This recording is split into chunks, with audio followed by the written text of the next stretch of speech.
Bem rapidinho, esse negócio que o professor está mencionando é muito relevante, né? Porque nós estamos falando de uma decisão do Flávio Dino que, de fato, mandou fazer um pente fino. Os três poderes, executivo, legislativo e judiciário, tem que fazer um pente fino para verificar tudo quanto é penduricalho ali, gratificação, tudo quanto é verba que é adicionada ao salário e que não está prevista em lei. Essa do Congresso foi aprovada, é lei.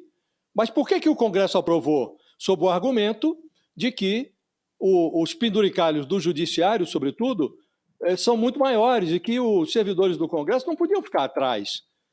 Então, o Lula, ele precisa agora dizer, olha, esse argumento foi por terra, porque justamente o ministro Flávio Dino está dando agora um prazo para que os três poderes façam esse pente fino e verifiquem o que é que está sendo pago ilegalmente. Isso precisa ser cancelado. Então perdeu o nexo, o argumento do Congresso. E o Lula deveria ter a coragem, não de devolver a proposta para o Legislativo, mas de vetar simplesmente.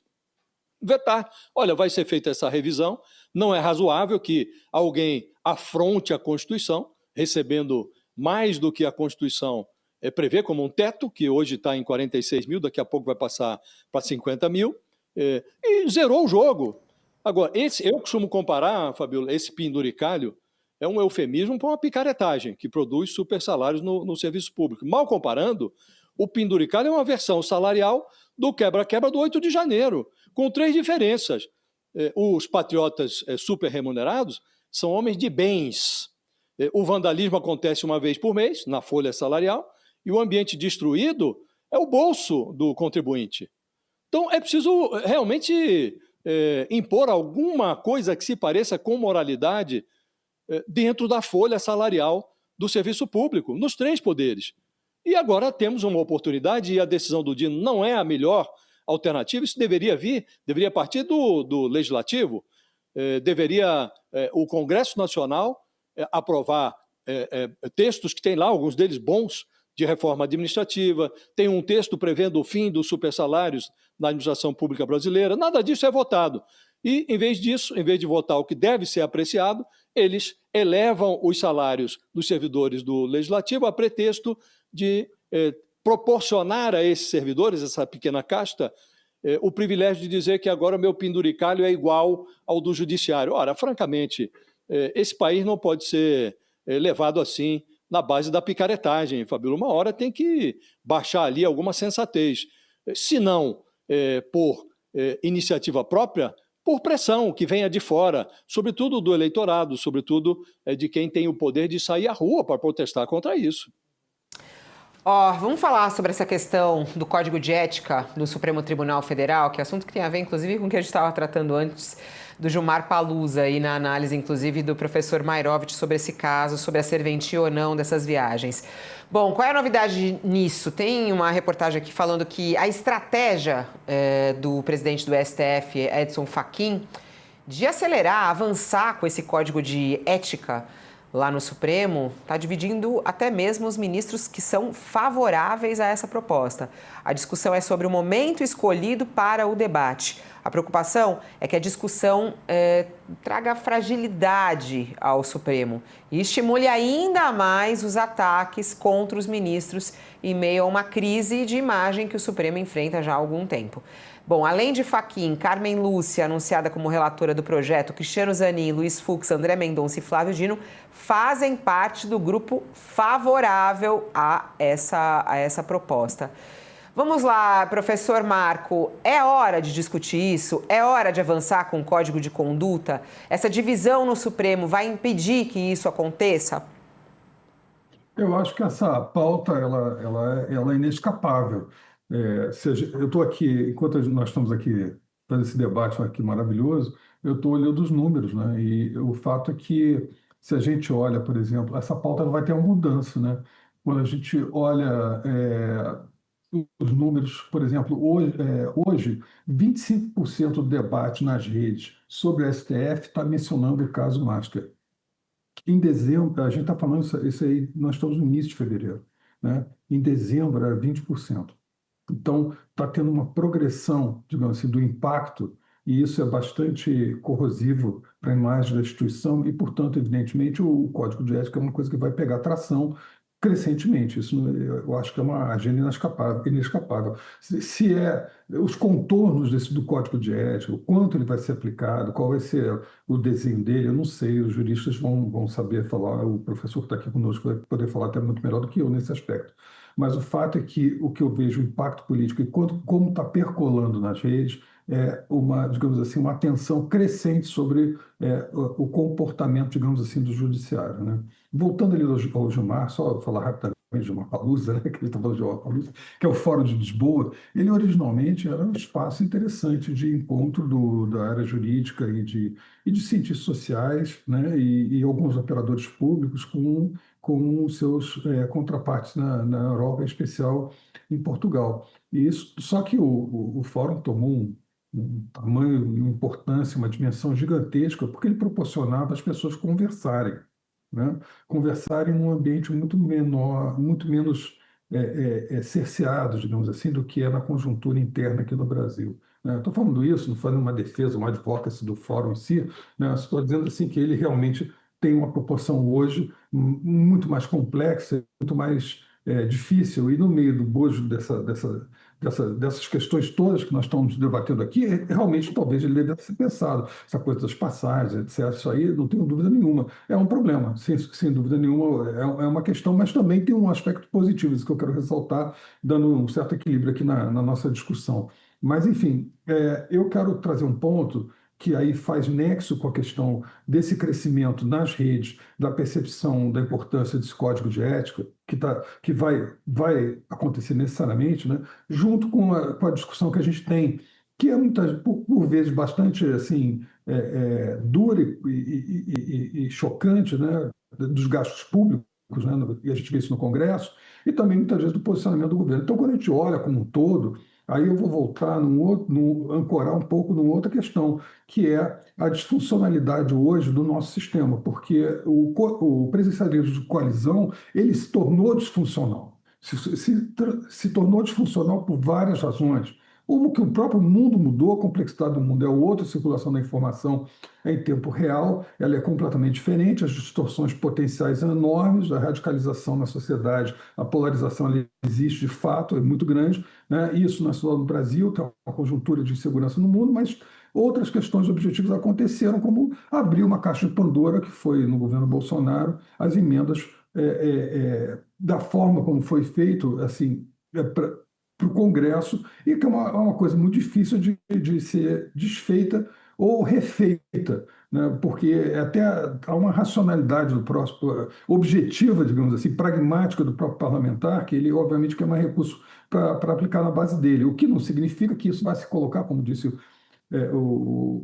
o senador Alcolumbre, né, que vamos fazer esse dinheiro chegar nos rincões do Brasil. O que isso quer dizer? Né? Na verdade, tem que chegar estruturado no Brasil todo, né? Esse é o ponto, né?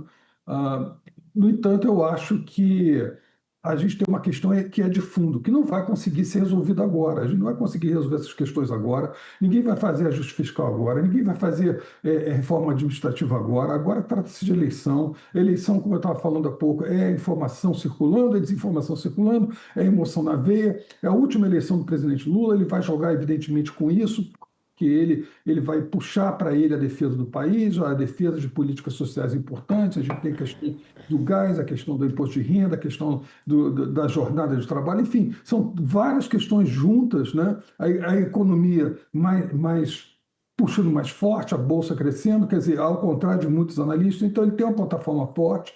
Eu acho que essas questões que nós estamos tratando aqui, elas têm uma disfuncionalidade de origem, de raiz, que é a própria necessidade de repensar o sistema político no momento em que o presidencialismo, como a gente tinha funcionando, ele hoje não funciona corretamente. Então, mas essa é uma questão que só pode ser resolvida depois, e a gente tem que ver, e no bojo tem outras coisas, inclusive questão de segurança pública, etc., que vão ver se o presidente vai ter capacidade de trazer essas pautas, talvez até de uma forma até mais contundente, porque justamente é o seu último mandato. Ele não tem nem, assim, é agora que ele pode dar um legado definitivo para o país, colocando na mesa uma discussão que vem sempre sendo adiada. Todos concordam que tem que mudar, mas todos querem que fique como está, como no romance do Lampedusa, né? Então, assim, tudo tem que mudar para ficar como está. Não, eu acho que talvez nesse momento isso possa gerar uma janela, porque é o fim de um ciclo histórico. Talvez seja isso, né? Mas, de qualquer maneira, os gastos públicos têm que ser revistos, porque o Brasil tem que otimizar. A gente tem que pensar o seguinte: nossa população está envelhecendo. Acho que esse é um ponto muito importante trazer esse programa. A nossa população está envelhecendo. Significa que a base de contribuintes que a gente tem é menor, vai crescentemente sendo menor do que quem está usando a Previdência Social. Então, como a gente vai resolver isso, sendo que tem um agravante dessa base, uma base ainda menor, que vai de fato ter capacidade produtiva num mundo crescentemente tecnológico. A automação está aumentando, os robôs estão aumentando, a inteligência artificial vai tirar muitos empregos, vai gerar alguns, mas vai cortar uma quantidade imensa de empregos também, principalmente os desqualificados, e a produtividade marginal que o Brasil tem não é suficiente para segurar o sistema. Então, a gente tem que repactar o Brasil.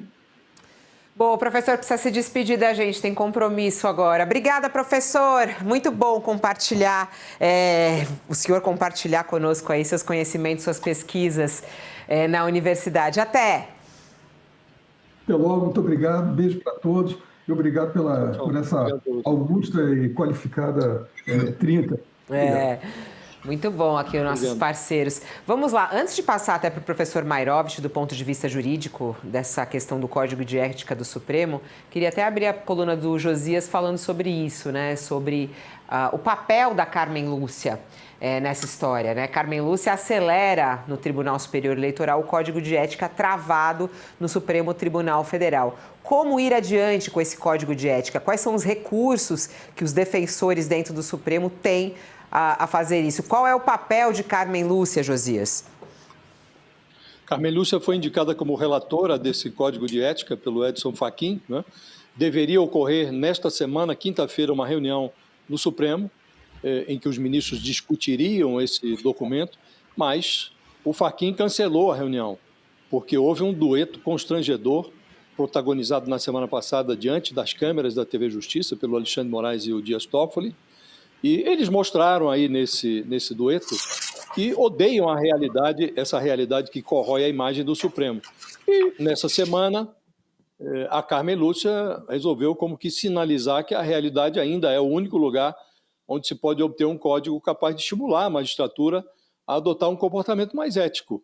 Então, ela, que é relatora do Código de Ética no Supremo, é também presidente do TSE.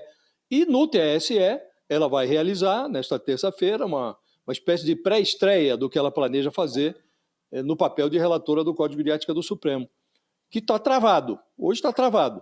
Então, ela vai reunir os chefes dos tribunais regionais eleitorais para debater um documento que ela divulgou na semana passada, um decálogo que traz ali regras análogas às que são preconizadas, ou algumas delas, para os ministros do Supremo. Então, é um documento que veda, por exemplo, o comparecimento de juízes em confraternizações que possam gerar conflito de interesse, obriga magistrado a divulgar suas agendas, dá transparência republicana a todas as suas decisões, proíbe recebimento de presentes, favores, impõe comedimento nas manifestações dos ministros ou dos juízes fora dos autos, desautoriza a exposição de preferências políticas. Tudo isso é muito óbvio, né? E seria até desnecessário repisar esse tipo de coisa se os juízes, se os ministros observassem a Constituição, a Lei Orgânica da Magistratura, o Código Penal. Mas hoje nós estamos vivendo uma realidade em que magistrados frequentemente se deparam com o óbvio, tropeçam no óbvio, dão bom dia ao óbvio e perseveram na trilha das transgressões, fingindo que o óbvio não é o óbvio, né? E por isso tem lá ministro do Supremo viajando em jatinho particular com advogado de parte do processo que ele decide, tem ministro achando natural que a mulher receba contrato milionário do Banco Master, uma remuneração de 3,6 milhões de reais por mês, né? Então tudo isso vai sendo normalizado. Não é normal. Infelizmente não é normal. Então, Fabíola, estamos vivendo uma conjuntura em Brasília que muda tanto, tão rapidamente, que as pessoas que dizem que alguma coisa é desnecessária, que não deve ser feita, as pessoas são surpreendidas frequentemente por alguém fazendo a coisa. Então, se o Supremo optar por continuar cozinhando em banho-maria, essa coisa que o Edson Fachin chamou de autocorreção, o tribunal se arrisca a ser corrigido de fora para dentro. A Carmen Lúcia está tentando fazer no TSE uma avant-première que evite o vexame, que estimule o Supremo a fazer a mesma coisa. Mas está tudo muito precário, são todas espécies de gambiarras que os ministros vão fazendo para tentar atenuar esse desgaste de imagem a que os próprios ministros submetem o judiciário.